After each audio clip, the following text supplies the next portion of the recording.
پہلے اور 8 فروری کے بعد کہا گیا کہ اب یہ غیر مؤثر ہو چکی ہے. تو یہ وہ حالات تھے جن میں 8 فروری کا الیکشن لڑا گیا. پی ٹی آئی کی جانب سے جب اس کیس کی سنوائی ہو رہی تھی میں نے ایک درخواست دائر کی تھی جس میں یہ تمام حالات و واقعات بیان کیے تھے. آج میری درخواست کو الیکشن کمیشن نے پڑھ کے سنایا.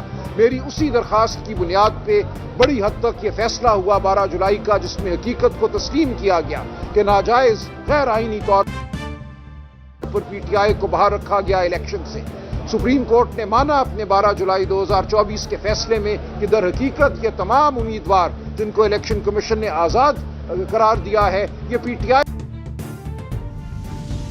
کے امیدوار تھے. انہوں نے فردن کاغذات نامزدگی کو دیکھا, انہوں نے دیگر دستاویزات کو دیکھا, ٹکٹ جو جاری کیے گئے تھے ان کو دیکھا اور کہا یہ تمام لوگ جن کو پی ٹی آئی نے ٹکٹ جاری کیا ہے, جن کے کاغذات نامزدگی الیکشن کمیشن نے خود فائل کیے, جن میں پی ٹی آئی سے وابستگی ظاہر تھی, ان تمام کو پی ٹی آئی تصور کیا جائے گا اور یہ مانا جائے گا کہ فروری 2024 کے الیکشن میں پی ٹی آئی بطور جماعت شامل ہوئی. لہٰذا اس حوالے سے پی ٹی آئی کو مخصوص نشستیں دی جائیں گی اور پی ٹی آئی پارلیمان میں سب سے بڑی جماعت کے طور پہ ابھر کے آتی ہے سامنے مخصوص نشستیں مل جانے کے بعد.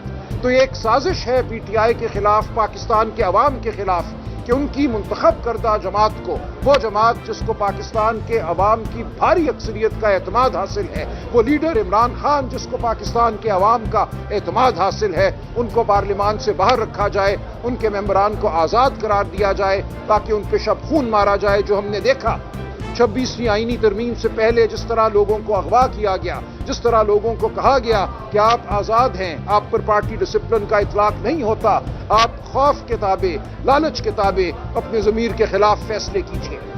آفرین ہے ہمارے ممبران پر. تقریباً تمام نے 2-4 کو چھوڑ کر بڑی بڑی آفروں کو ٹھکرایا, اربوں روپیوں کو ٹھکرایا, جبر کو ٹھکرایا اور ثابت قدم رہے. آج وہی جنگ ہم ایک بار پھر سپریم کورٹ کے سامنے لڑیں گے. حق کی جنگ, جمہوریت کی جنگ, آئین کی جنگ. تو یہ جنگ انشاءاللہ ہم پاکستان کی تاریخ کے لیے لڑ رہے ہیں, پاکستان کے عوام کے لیے لڑ رہے ہیں. 26ویں آئینی ترمیم کے بعد جو حالت ہے اب پاکستان کی عدلیہ کی وہ آپ کے سامنے ہے. ہمیں کوئی امید نہیں ہے لیکن ہم اس کے باوجود لڑیں گے کیونکہ حق بیان کرنا ہمارا فرض ہے, قانون کے لیے کھڑے رہنا ہمارا فرض ہے, آئین کے لیے کھڑے رہنا ہمارا فرض ہے. امید ہو یا نہ ہو ہم حق بات کرتے رہیں گے, ہم سچائی بیان کرتے رہیں گے, ہم جابر کی آنکھوں میں آنکھیں ڈال کر جو سچ ہے وہ بولتے رہیں گے. میرے ساتھ کمل شوذب صاحبہ کھڑی ہیں, شبلی فراز صاحب کھڑے ہیں, leader of the opposition in the Senate. ہم سب متحد ہیں, پوری جماعت متحد ہے. لال ملی صاحب یہاں موجود ہیں, ہماری ویمنز ونگ کی بہت بڑی تعداد میں خواتین یہاں موجود ہیں. تو ہم سب اس جنگ کو لڑنے کے لیے بالکل پرعزم ہیں. یہ ہمارا فرض ہے, تاریخ نے ہم پہ یہ فرض ڈالا ہے کہ ہم آئین اور قانون کا دفاع کرتے رہیں, نتیجہ کچھ بھی ہو. بہت شکریہ. شبلی صاحب آپ کچھ کہنا چاہیں گے؟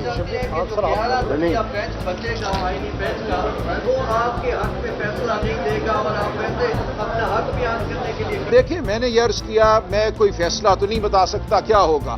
لوگ یہ پوچھتے ہیں 26ویں ترمیم کے بعد کیا آپ کو امید ہے.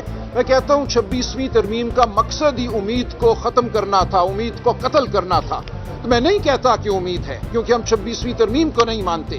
ہم سمجھتے ہیں 26ویں ترمیم پاکستان کی عدلیہ پر ایک حملہ ہے, لیکن اس کے باوجود ہم حق بات کریں گے. اس کے باوجود جو عدالت ہمیں میسر ہے اس کے سامنے ہم کھڑے ہو کر بات کریں گے, آئین بیان کریں گے, جمہوریت کا تقاضا کریں گے, انسانی حقوق کا تقاضا کریں گے. جی شبلی صاحب.